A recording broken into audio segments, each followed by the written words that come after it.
Namo Sakamuni Buddha, Namo Sakamuni Buddha, Namo Sakamuni Buddha. Very good. Thank you. Yeah. So let us move on. So in last few weeks we discussed about the Buddha purposes from of his close disciples, the arhat, that eventually they will become Buddhas. And the last part we learned that the Buddha even get the prediction that everyone, even if they just put the palm together to pray respect to Buddha, they would become Buddha in future. Of course, based upon the concept or the notion that everyone has Buddha nature. So as much as we have that type of sincerity, that's a good start for us um, to activate our Buddha nature. Okay, so let's us move on. Let me move this from here. Use the screen here. Yeah, Thăng Thiền, please.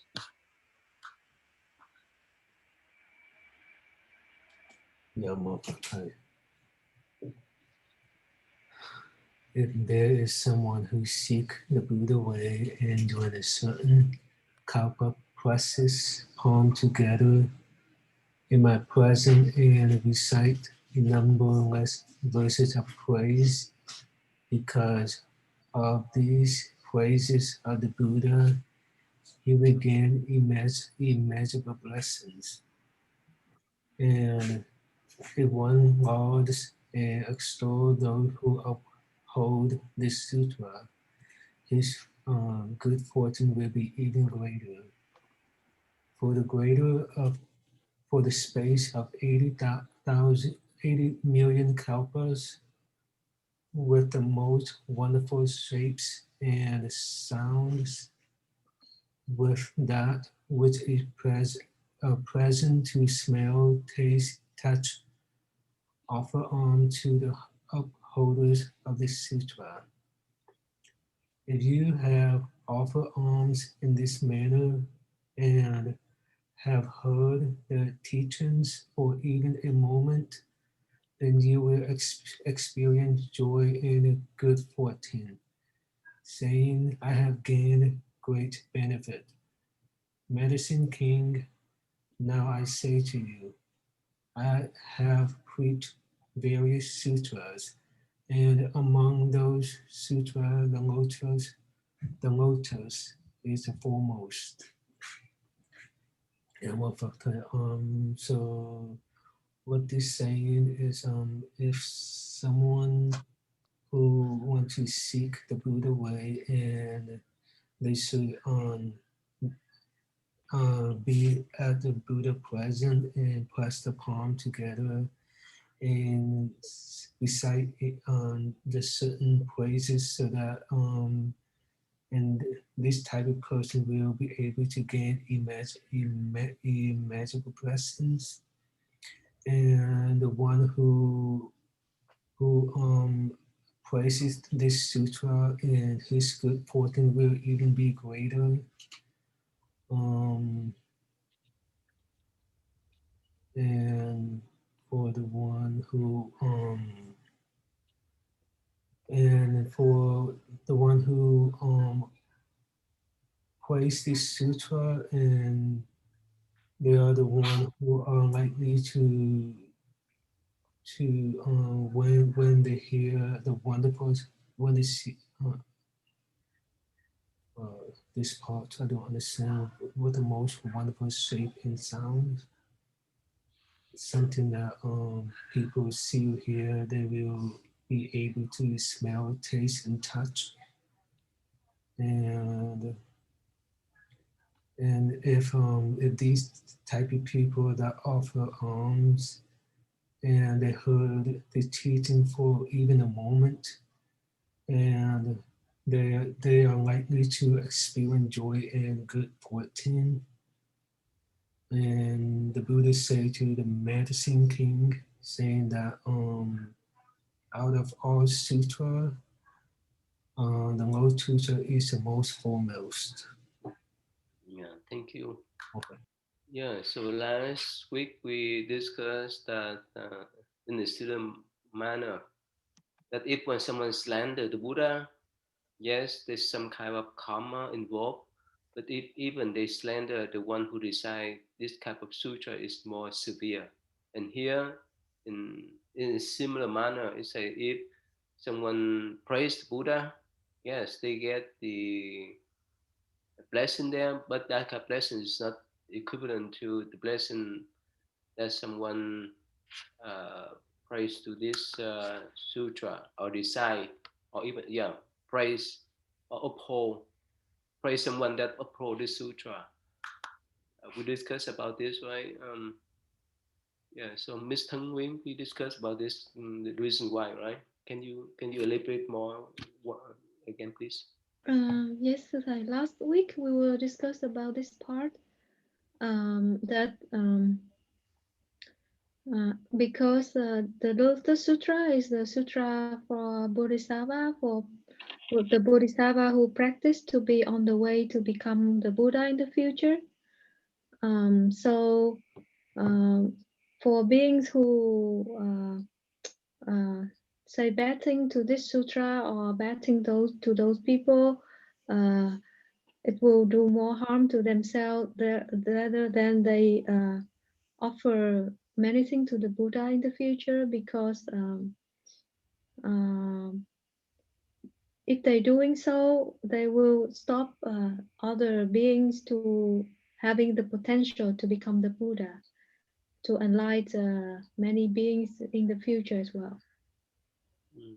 Yeah, we discussed about that. Yeah. So we let's say if someone give you bad comment about your job, right? And compare with someone, let's say your daughter, if she really like to become a doctor, but if someone say no, don't go to that path, don't be doctor, it's bad, and so forth. So in common sense, which one more severe? What do you think? Giving bad comment on your job, on your position, or Yeah, discourage your daughters not to go to medical field or medical? yeah. Well, certainly the latter would have more of an effect potentially. It would have, yeah, because I'm already a doctor. I'm not going to stop because someone says they don't like it, but someone could discourage her from taking that path. Yeah, So this, yeah. So here we can see that the Buddha uh, concern other people than him, right? Than himself. hmm Yeah. Miss Thang Như, Miss Thang Tư, you understand this concept we discussed last week too? Mm. I'm not sure what's the I'm not sure yet. So if you can elaborate, that would be great. Thank you. Okay. Uh, how can I put this? Um, Yes, I understand, Tay. I think what this means is you can do more damage for somebody who is trying to make an attempt to go towards the path. You can definitely put them at an impasse or a fork in the road. Whereas, as William said, somebody who has already reached at his destination, it's not like he's going to go backwards. He's already there. But for somebody who is en route in their journey, you can definitely make them change their mind. yeah. So I think let's see. Oh, one of your son want to become a dentist, like you, like Miss Thang Như. Actually, I don't know. You don't know. I I find that the kids tend to be the opposite of what their parents want or what their Really? parents do. That Yeah. the interesting thing is Hannah wants to be a dentist, but my kids don't show Oh, I see. as much motivation to go to that route. That's Perhaps one wants to go into medicine, but perhaps not. I do not know. And yes, so I will just leave it to their choice and their selection. But yes, one of them may go into dentistry, one of them may not, but definitely Hannah is showing more interest out of either of my kids. Wow, you can pass on to Hannah then. uh, your business, right? You can pass on your business to Hannah later on if she's successful, right? Yes, but she also follows the footsteps of my younger sister, who is closer in San Diego to where she used to. So she would intern at my sister's office. But the interest is there. And so I have a younger sister and a younger brother who are both actually pediatric dentists too. And so Hannah would intern at my younger sister's office because it's closer to her home. Yeah. Yeah, Miss Thân Như, sorry, Miss Thân Từ, you follow our conversation about if someone give bad comment for the doctor and whoever, is less damaging to discouraging the student who want to pursue that career. You follow that? Yes, I understand. Yes. But at the same time, they all have their own path. And like, for example, like in Hannah's case, right? So when my sister had her son, she went into the hospital and she go, I can see myself doing this in the hospital. And I said, just rethink about it because it takes a lot of time and effort. And then, they're still young. They don't know exactly, for sure 100%, but she does like kids. So that's the reason. But after she went into school and she wanted to join the medical group, and she said they so cutthroat and she doesn't like it. So she go, I think my field is more into dental because the people are nicer. They're more caring in the group that she's at school. Whereas the medical, they're more competitive, and that's not her. She doesn't like that environment. So the path is still long, Tay. You don't know, right? I mean, they can change in a year or 2 years. You don't know, but whatever profession she picked, I just want her to, be mindful and really care about that. So I think that's important. Yeah. Okay. Yeah. Thank you. Okay. Yeah. So let's move on then. William, could you read next, please?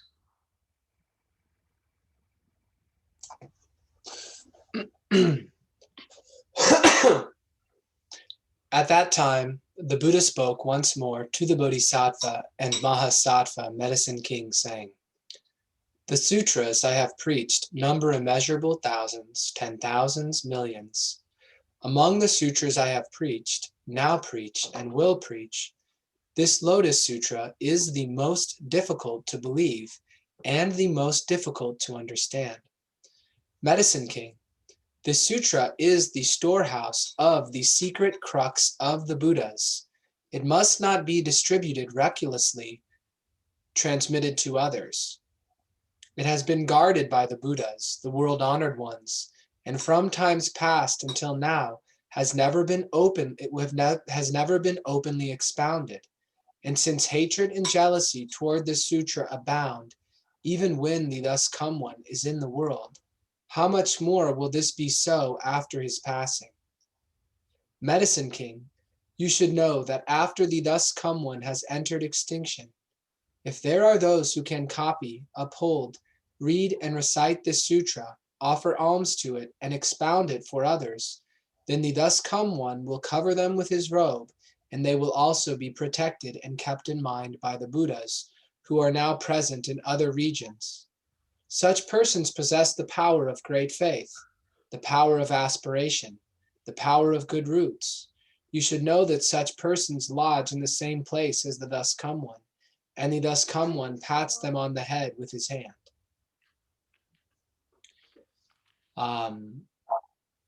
So here the Buddha is emphasizing to the Bodhisattva Medicine King how difficult it is to understand the sutra by saying that out of all of the sutras the Buddha has ever or will ever preach, that this is the most difficult one.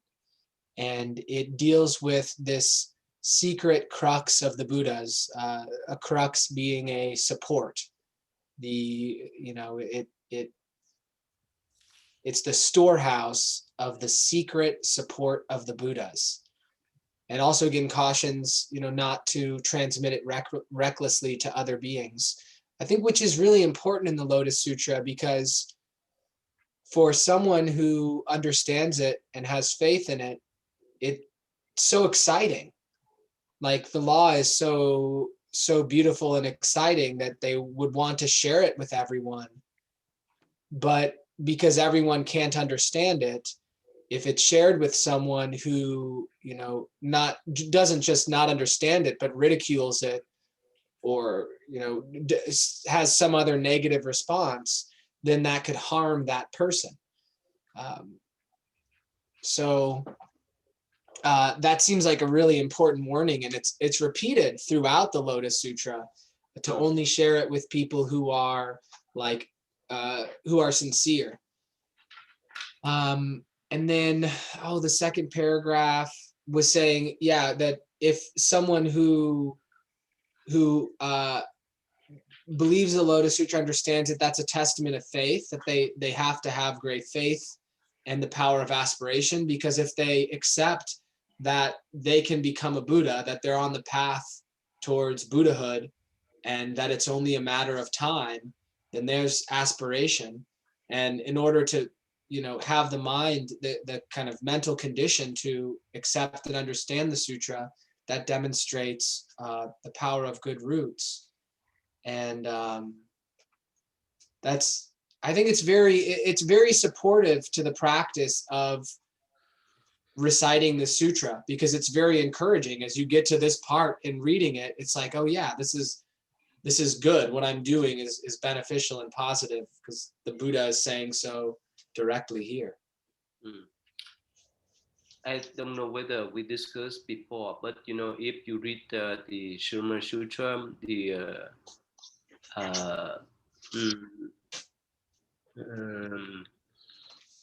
Flower Dhamma Sutra, the Diamond Sutra, and so forth, in those sutras, the Buddha also say, "Oh, this sutra is the foremost."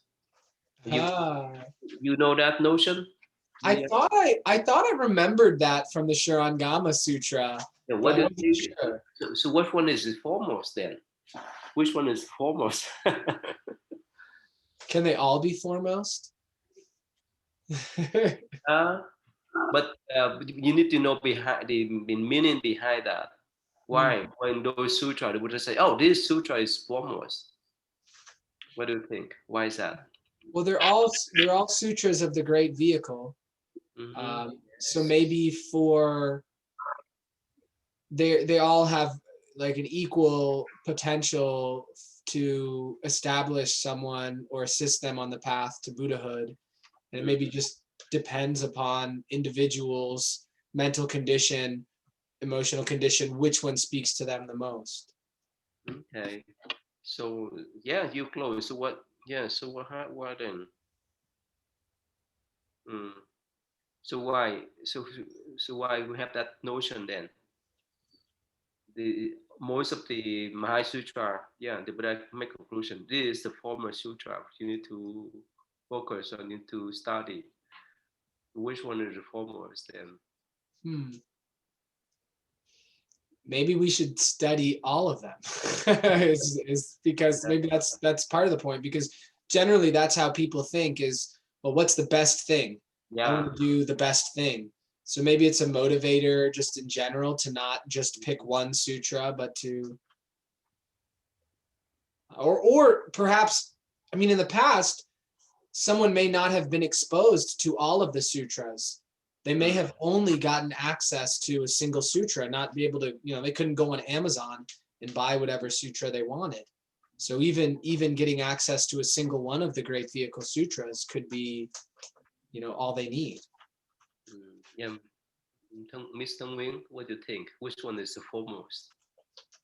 I think the Buddha, before he teach the sutra, he used his wisdom to understand his audience. So based on the potential of the audience, he gave the foremost kind of medicines or teaching for those group of persons. And yeah, therefore, for this group is foremost technique and knowledge for them. Yeah. Tell me, you understand? Is there any conflict there? You understand that? Yeah, I understand what you're asking, but for me, what it makes me think is when I hear it said foremost, then it makes me stop and pay closer attention to what's being said. So it's a way to get the audience to like, just like when somebody says it, you know, this is most important, or this is the best, you know, the best thing you need to understand. You actually stop and listen to what they're saying because you like, it makes you pause. Okay. Yeah.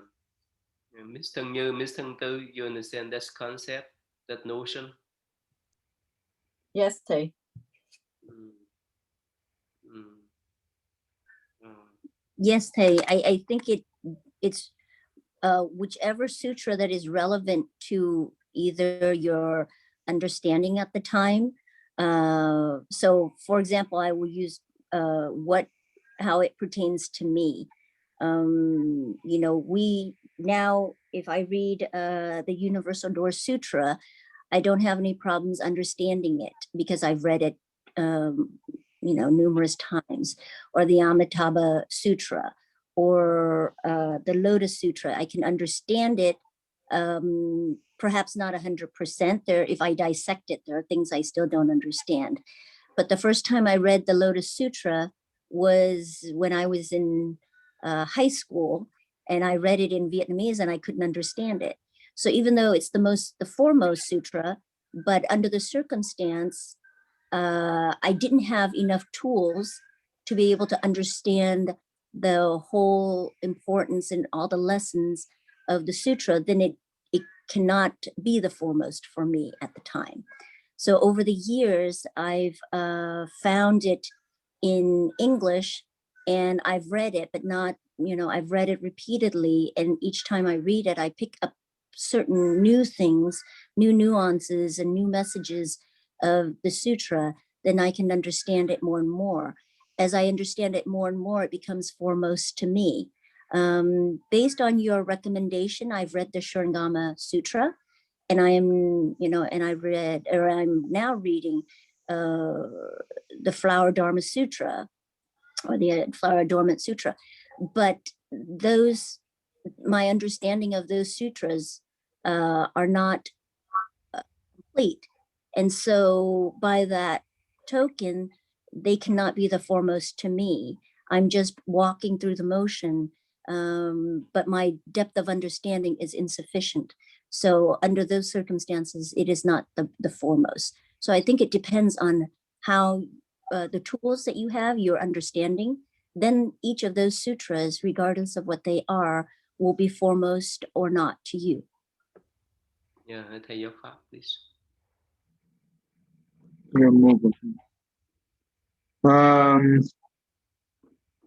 Well, in Buddhism, the Buddha, whatever the technique we practice to help us to transform the affliction we have, to help us, because we have a lot of the mind, the sick of the mind, right? That means we have 84,000 sickness of the mind. Therefore, the Buddha always give us the 84,000 of the different medication. Whatever the medication that help us, that is the number one medication to us only. So, but they are not meaning that the foremost in here. We just this is the great vehicle sutra, and it helps us to understand more profoundly in the way the Buddha teaching about, especially for this sutra about the Buddha nature. So that also help us to have a hope that we do future become Buddha just like the Buddha now. So well, that's what I think. Yeah. Thank you, Thầy Giáo Pháp. That's what the meaning. Yeah, let me recap. It's two important things. One is yes, this is format because the Buddha focused on how we bring up that Buddha nature, how we activate that Buddha nature in our life. That's the foremost one.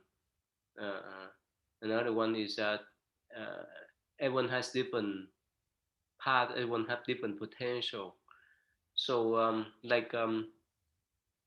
in our daily life, in our profession, we choose different profession. We like to become a doctor, we want to become an engineer, and so forth. Everyone is different. So we have different choices. Some people, especially some Buddhist people, like, oh, this Lotus Sutra is foremost for me. But for other people, the Shurama Sutra is the foremost.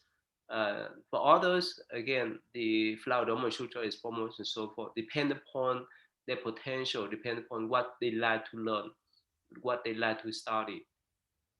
Mm. So at first, when I was young, when I read this, it's a bit confusion, but that's just the notions then. Okay, yeah. You have any question, any comment before I move on? Mm. Okay, yeah, let's just move on then.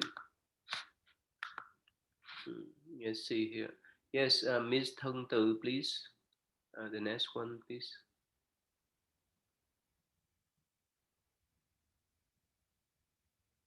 Just take Medicine King in any place whatsoever where this sutra is preached, where it is read, where it is recited, where it is copied, or where a roll of it exists. In all such places, there should be erected towers made of 7 kinds of gems, and they should be made very high and broad and well adorned. There's no need to enshrine the relics of the Buddha there. Why? Because in such towers, the entire body of the thus come one, it's already present. All kinds of flowers, incense, necklaces, silken canopies, streamers and banners, music and hymns should be offered as alms to the towers. And they should be accorded reverence, honor, and praise. If when people see these towers, they bow in obedience and offer alms, then you should know that such person have all drawn near to Anuttara Samya Sambuddhi.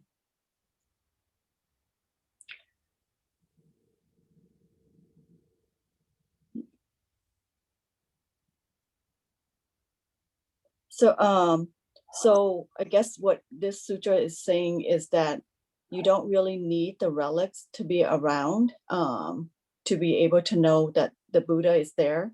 I think that by doing offerings and with the alms and all that stuff, you know that his presence is there for you. Yeah.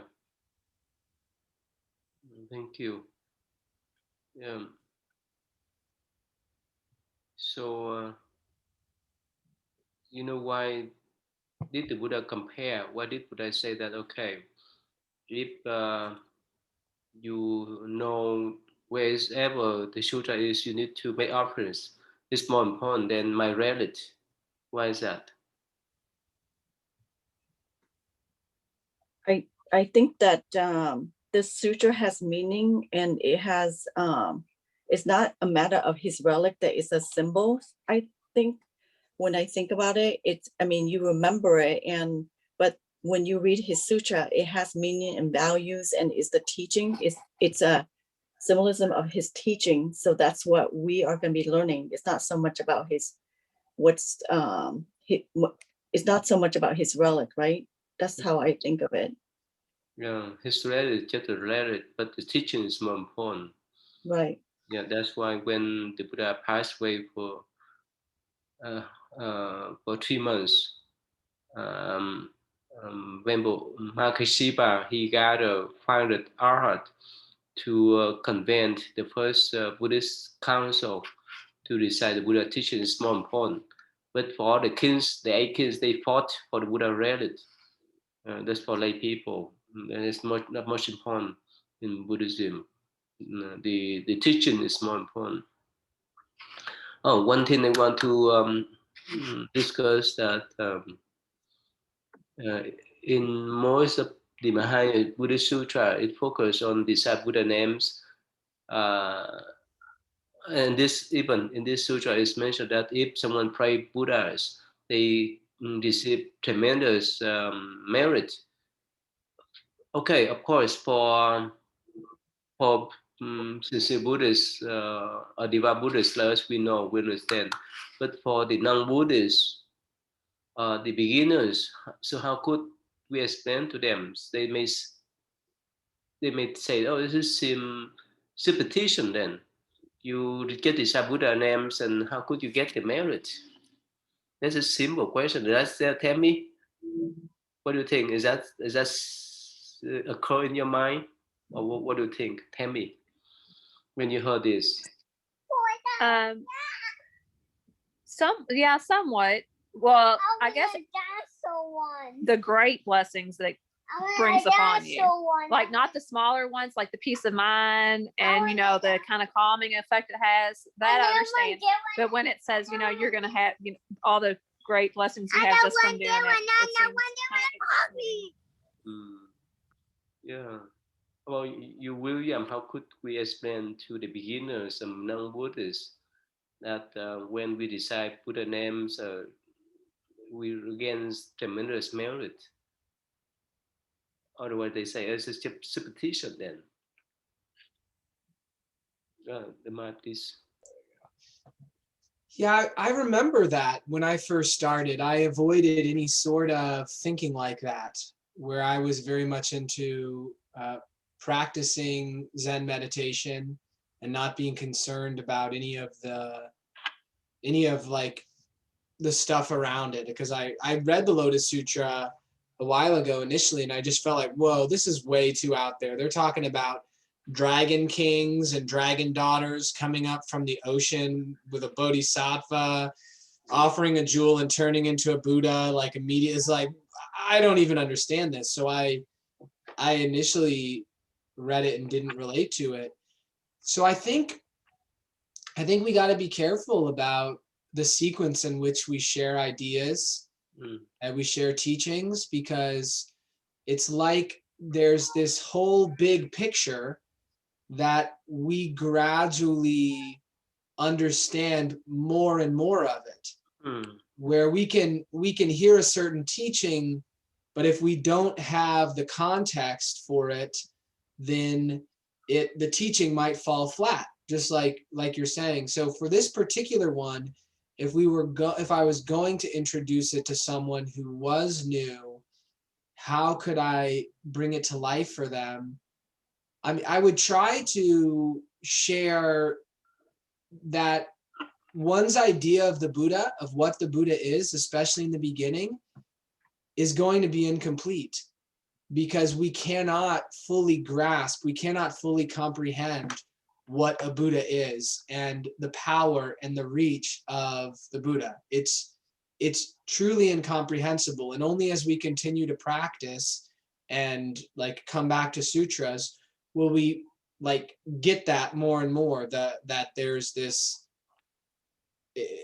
like astounding, the astoundingness of the Buddha.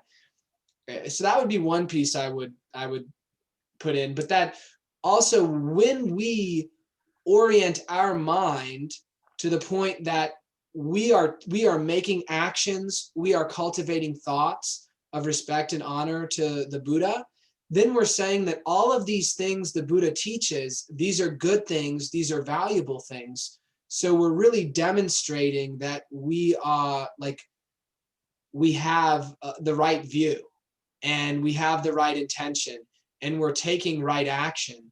So because we're aligning ourselves with the Buddha's message and intention by putting the Buddha in a place of praise, by respectfully reciting the name, and that's practicing the way.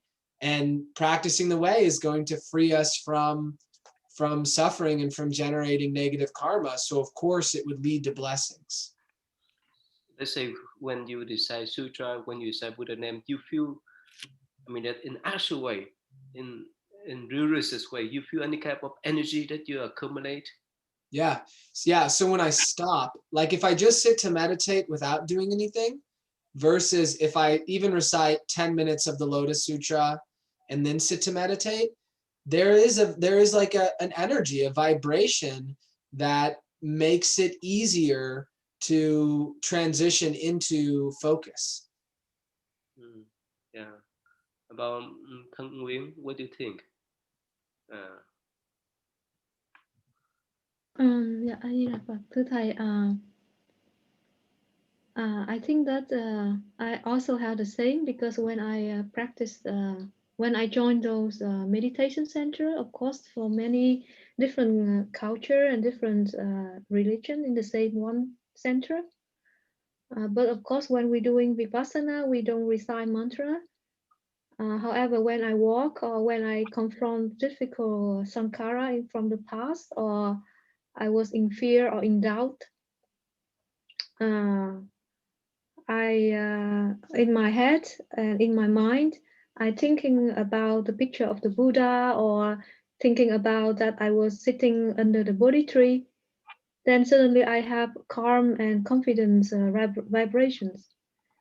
And I do think that many other religion, they don't have this, or they don't know this. And I feel like a kind of protections when I doing this.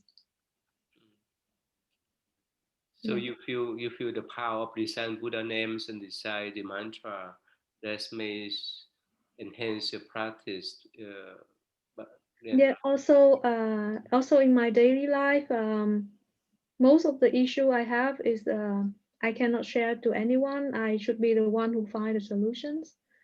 So before I go into the meeting, or before I go to the company, on the way, I always thinking about the Buddha and the Bodhisattva. Then when I arrive, I feel more confidence and more connect to a bigger group than I'm just alone, alone in the way of a small Vietnamese engineer female walking around with all of these people. So yeah, I do feel that often in my life. Yeah. Miss Thân Như, what do you think? You have that kind of feeling, or what do you think? Or this sutra, the Buddha exaggerate that? What do you think? Well, I go through my routine. So as I'm driving to work, I read the Great Compassion mantra. And then when I'm at work, if I have downtime, well, actually in the morning, I wake up and I read the Universador Sutra. And then on the way to work, then I read the Great Compassion mantra. And then right before I get to the office, I do the last Shurangama mantra.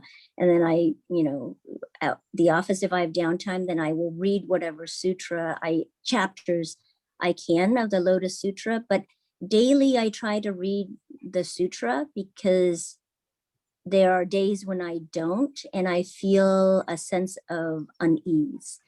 It could, perhaps when I'm out of my routine, I feel an uneasiness, but I feel like the vibrations of the universe just does not seem to be as in sync with me when I don't read the sutra or go through this reading of the sutra. So, for example, last night I ended up reading, I feel like it is part of my spiritual homework, or my, my even emotional homework. So I do that for my sense of peace. And when I don't do it, I feel that I'm not completely as well as I should be. And I hope that as, I do this, I can understand more. And if I understand more, then I can apply it more. I feel that there is a change in my temperament, and the sense of peace is more. I don't do meditation as much as I should. I do it as I'm, while I'm lying down. but I try to recite the Buddha names before I go to work, and I ask for his guidance and his blessing as I'm taking care of my patients, because I feel that their well-being is in my care, and so that's where I rely. When I recite the sutra, I also ask for his blessing and his guidance to make me wise and to make me clear in my thinking, so that I can take care of my patients better. Yeah, thank you, Miss Thân Như.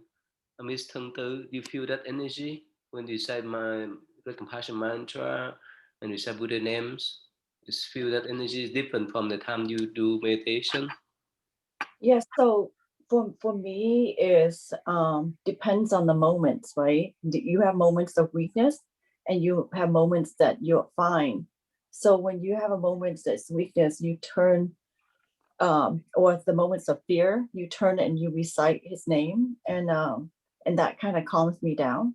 And then sometime when I'm in the worst moment, reading the sutra also helped me feel that peace, right? That there, you know, I don't know about others, but sometimes you feel like you need help and you don't know where to turn to. So that's you, between you and the Buddha, trying to help you. And so it's that inner peace that you look forward to. I have a lot to learn. I have to say, my sister, and she's much better at that. But when I do read it, then my mindset is it's sincere to understand and to be a better person. I think that's the most important thing for me, is what can I learn and apply to make me a better person, individual, for myself and people around me, right? I think that's important, is what you learn. It's not a matter of how many times you read something. It's a matter of when you read it, can you use it, and can you apply it to your daily life to help you at peace and to help others. So that's what has taught me so far. Thank you. Yeah, Thầy Giáo Pháp, please. Yeah, when I recite the Buddha name, I think I have more energy than it helped me in to not only do the meditation, as well as help me to because I put together the teaching material for the kids as well as for the adult class. So I think well, I call home to my father. I do the Buddha Amitabha recitation. For maybe each time it's only 15 minutes, I guess, and because he's 89 years old already. So with that, I think it also helped me, not only help him but help me as well. That definitely recite the Buddha name it's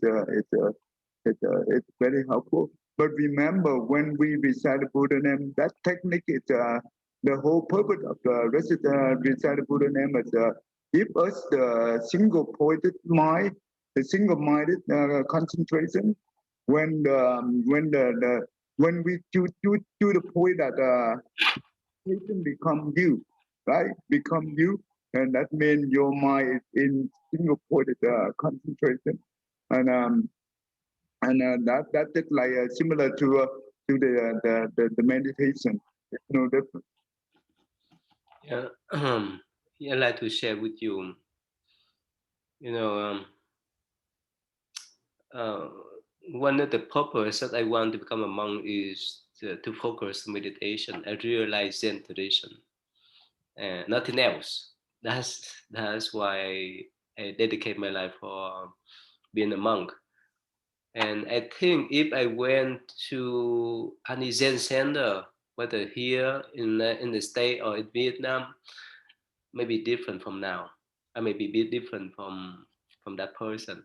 But because I went to my master center, you know what? I used to share with this experience. We used to share this experience with some people.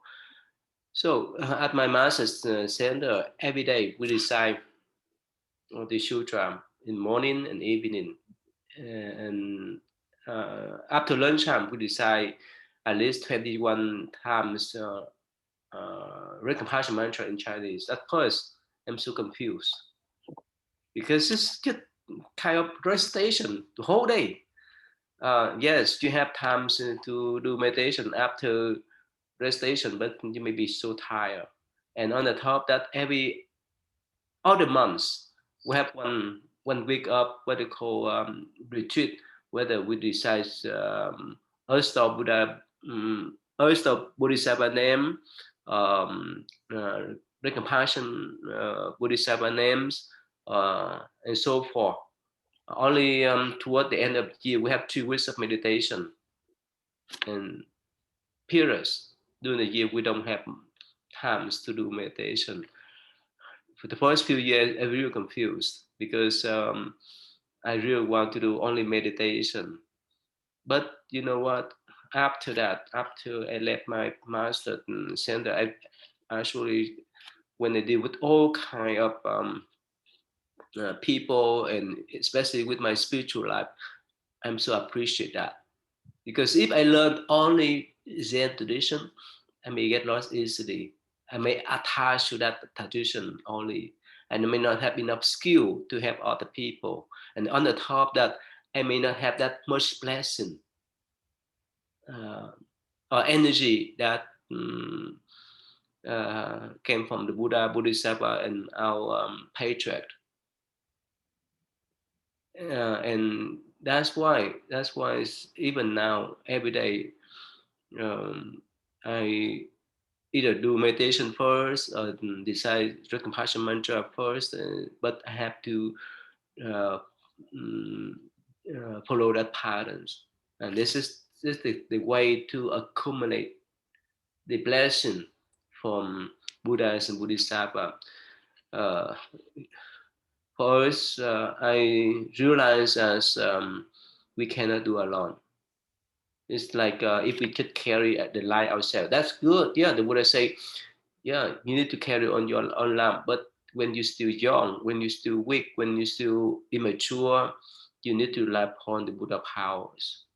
And I could feel that whenever I really focus my mind, I could feel this tremendous power that I got from deciding, especially the compassion mantra, if I really focus my mind on that particular moment.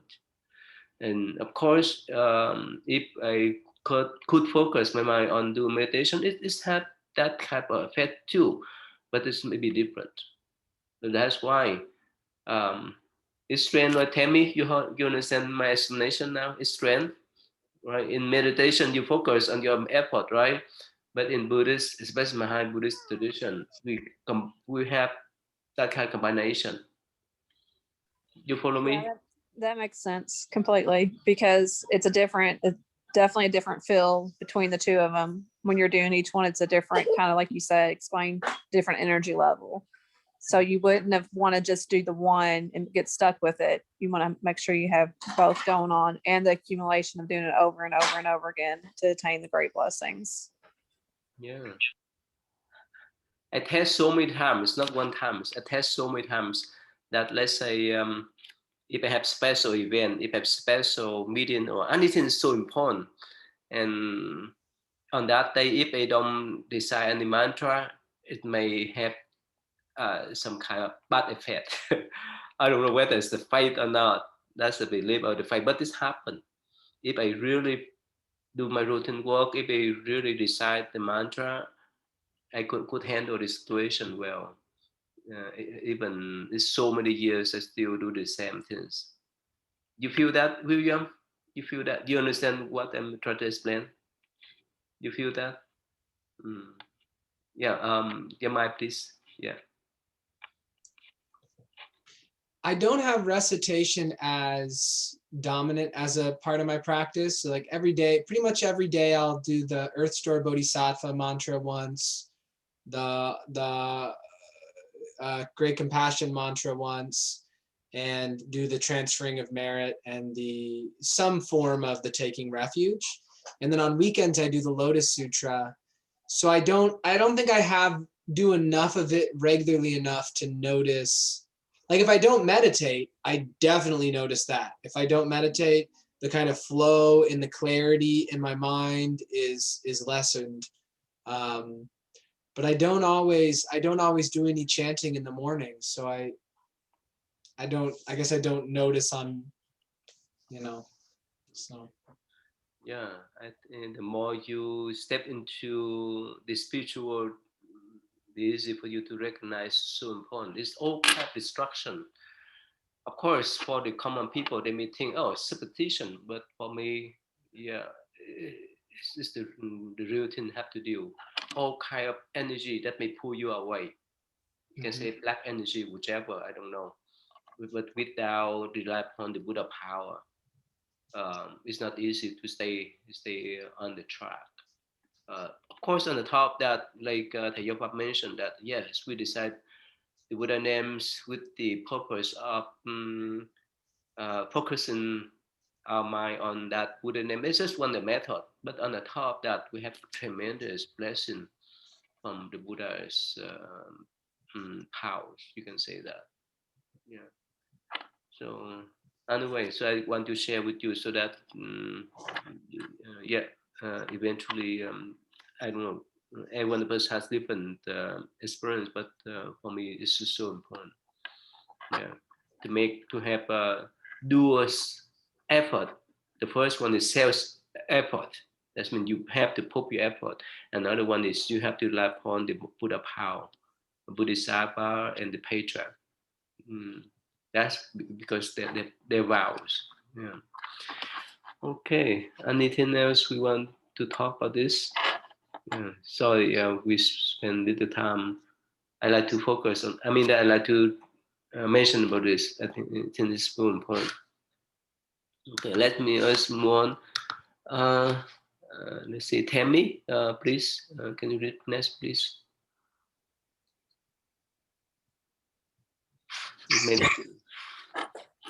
Medicine King, suppose there is a man who is parched with thirst and in need of water. On an upland plateau, he begins digging a hole in search of water, but he sees that the soil is dry and knows that water is still far away. He does not cease his efforts, however, and bit by bit he sees the soil becoming damper until gradually he has worked his way into mud.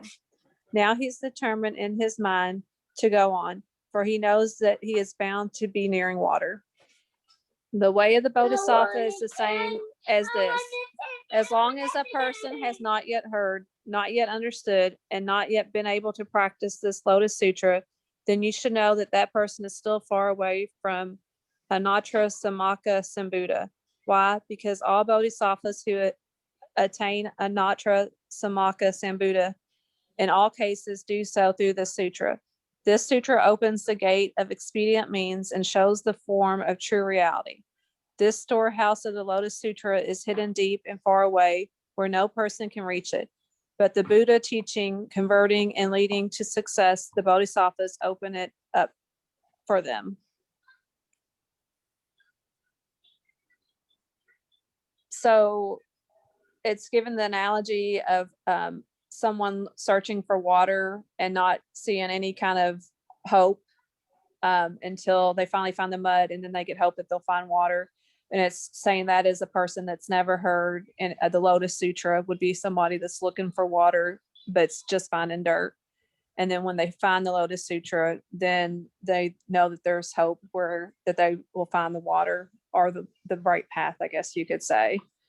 And then it also explains that basically the Lotus Sutra is the gateway to the knowledge, to the storehouse of the Buddha. Thank you. Yeah, Miss Thang Như, please.